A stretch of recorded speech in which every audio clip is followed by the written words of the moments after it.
Assalamualaikum warahmatullahi wabarakatuh. Perkenalkan, nama saya Dewi Fitriani dengan NIM 8604966888. Di sini saya akan melakukan presentasi dengan judul Tutorial Implementasi Asesmen Adaptif. Tugas 3, Inovasi Pembelajaran. Apa itu asesmen adaptif? Asesmen adaptif adalah sebuah metode evaluasi yang menyesuaikan tingkat kesulitan soal atau item tes secara dinamis dan real time berdasarkan respon peserta sebelumnya. Lalu tujuannya untuk apa? Tujuan utama dari pendekatan ini adalah untuk mengukur kemampuan peserta secara efisien dan akurat dibandingkan dengan tes standar. Mekanismenya bekerja dengan memilih soal yang paling informatif. Berikutnya, jika peserta menjawab benar, sistem akan menyajikan soal yang lebih sulit, dan jika salah, sistem akan menyajikan soal yang lebih mudah. Manfaat asesmen adaptif. Manfaat utama asesmen adaptif adalah peningkatan akurasi dan efisiensi pengukuran kemampuan. Metode ini sangat akurat karena hanya menyajikan soal yang paling sesuai dengan tingkat kemampuan atau real time peserta, memungkinkan penentuan skor yang lebih presisi. Selain itu, asesmen adaptif juga menghemat waktu tes secara signifikan karena menghilangkan kebutuhan untuk menjawab soal yang terlalu mudah atau sulit, sekaligus memberikan pengalaman yang lebih personal dan mengurangi potensi kecurangan karena setiap peserta menerima rangkaian soal yang unik. Mengapa asesmen adaptif penting? Asesmen adaptif sangat penting karena menjawab keterbatasan yang ada pada tes tradisional, terutama dalam konteks akurasi, personalisasi, dan efisiensi di era digital. Selain itu, alasan utama mengapa asesmen adaptif menjadi sangat penting, yang pertama, diagnosis kemampuan yang lebih akurat, personalisasi pembelajaran dalam konteks pendidikan, masa depan evaluasi yang mampu menghubungkan penilaian dengan pembelajaran secara mulus, memberikan data yang lebih kaya dan akurat sambil menghargai waktu dan kebutuhan setiap individu. Komponen kunci dalam asesmen adaptif adalah bank soal, model psikometri, prosedur pemilihan butir, dan aturan pemberhentian. Bank soal adalah pondasi berisi sejumlah besar butir yang telah dikolaborasi menggunakan teori respon butir IRT.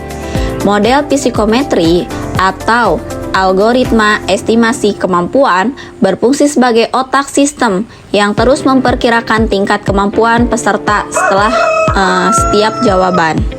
Berdasarkan estimasi ini, prosedur pemilihan butir akan memilih soal berikutnya dari bank soal yang paling informatif.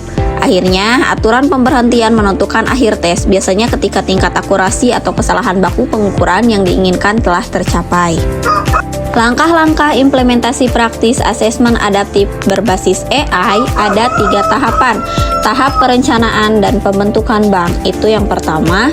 Bank konten dimulai dengan penentuan model penilaian yang tepat seperti teori respon butir atau kognitif diagnostik model. Diikuti oleh pengumpulan dan kalibrasi bank soal yang sangat luas. Penting sekali untuk memberikan metadata terperinci pada setiap soal, topik, kesulitan, taksonomi agar dapat diproses oleh AI. Tahap integrasi kecerdasan buatan AI merupakan inti dari sistem ini, melibatkan pengembangan algoritma yang melampaui IRT konvensional.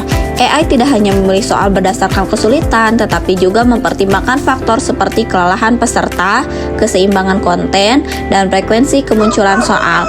AI juga memungkinkan real-time profiling untuk memahami gaya belajar dan pola kesalahan spesifik peserta. Bahkan dapat diintegrasikan dengan AI generatif untuk membuat variasi soal baru secara dinamis. Tahap implementasi dan umpan balik mencakup pengembangan platform chat atau AI yang stabil, melaksanakan uji coba beta untuk memvalidasi akurasi dan efisiensi, dan membangun mekanisme umpan balik adaptif. Mekanisme ini memastikan bahwa laporan hasil tes tidak hanya berupa skor, tetapi juga saran sumber daya pengajaran yang sangat personal dan spesifik untuk menutup kesenjangan kognitif yang terdeteksi oleh AI. Untuk cara kerjanya melalui siklus yang cepat dan berulang. Yang pertama, soal awal atau diagnostik.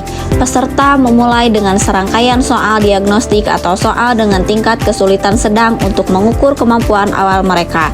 Yang kedua, Analisis respon otomatis. Sistem AI segera menganalisis jawaban peserta, termasuk apakah jawaban itu benar atau salah, bahkan terkadang pola kesalahan dan waktu yang dibutuhkan untuk menjawab. Yang ketiga, penyesuaian tingkat kesulitan. Jika peserta menjawab dengan benar, AI akan secara otomatis menyajikan soal berikutnya yang lebih sulit untuk menguji batas kemampuan mereka. Jika peserta menjawab dengan salah atau kesulitan, AI akan menyajikan soal yang lebih mudah atau memberikan materi penguatan atau bantuan tambahan. Yang keempat, pengulangan adaptasi. Proses ini berlanjut hingga sistem AI mengumpulkan cukup data untuk secara akurat menentukan tingkat kemahiran atau kelemahan spesifik peserta. Bagaimana hasil asesmen adaptif berbasis AI membantu dosen dalam intervensi personal dan mahasiswa dalam evaluasi kemajuan belajar mandiri?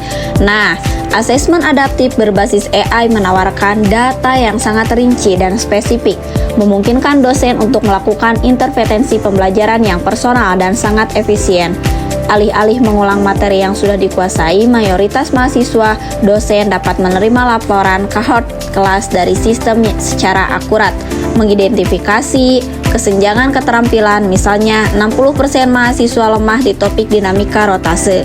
Nah, berdasarkan data ini, dosen dapat segera membagi kelas menjadi kelompok intervensi yang berbeda. Satu kelompok mahir yang diberi tugas proyek pengayaan lebih menantang, dan kelompok lemah yang diarahkan untuk mengikuti sesi tutorial remedi yang fokus pada konsep dasar yang terlewatkan. Misalnya, momen inersia. Pendekatan ini memastikan alokasi sumber daya pengajaran menjadi tepat sasaran. Sementara itu, bagi mahasiswa, sistem menghasilkan peta kompetensi individu yang menunjukkan penguasaan mereka secara persentase pada setiap subtopik, misalnya kelistrikan dasar 85% dan indukasi elektromagnetik 45%. Data granuler ini menghilangkan ambiguitas. Mahasiswa tidak lagi hanya melihat nilai akhir yang rendah, tetapi tahu persis di mana kelemahan spesifik mereka berada.